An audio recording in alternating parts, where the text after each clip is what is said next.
A busy night of district basketball last night. So busy, in fact, that we've got Brandon Schaff here for a mini blitz of sorts on this Saturday morning. And hey, you had a great game off the top.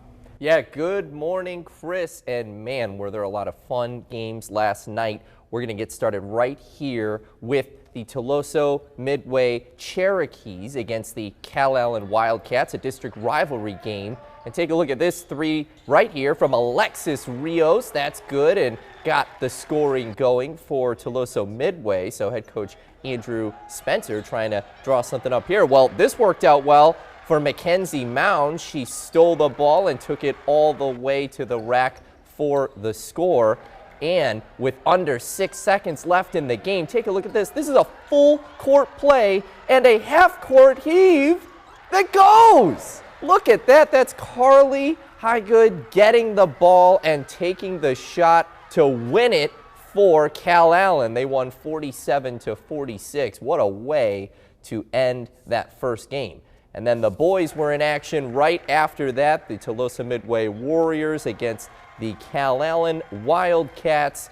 The district rivalry on full display for the boys game. And all the way to the rack, Sebastian Dennis taking it in for the easy score. Head coach Trace Garcia trying to get the Warriors going here, and they do exactly that. That was Ricky Flores finishing with contact. And take a look at this. No look pass, no problem.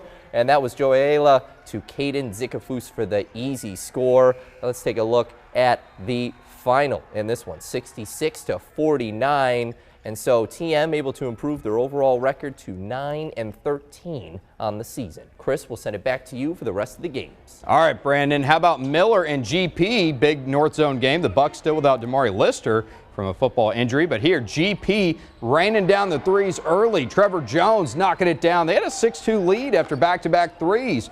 But Jaden Brown keeping the Bucks in it here. He's going to knock down a triple himself. But later in the first, watch this sequence.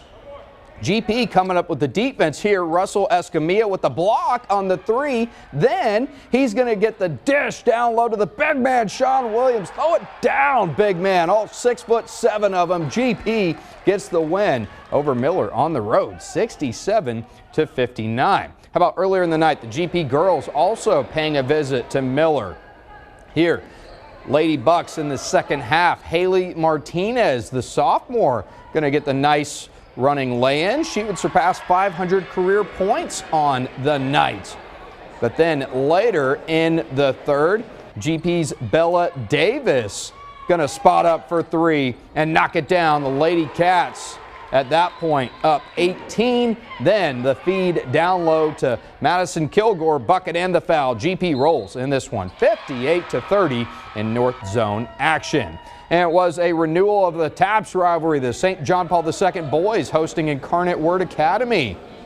Here, early on, first quarter, Centurions on the miss, but Joseph Mata, the board, the bucket, and the foul. John Paul with the early lead.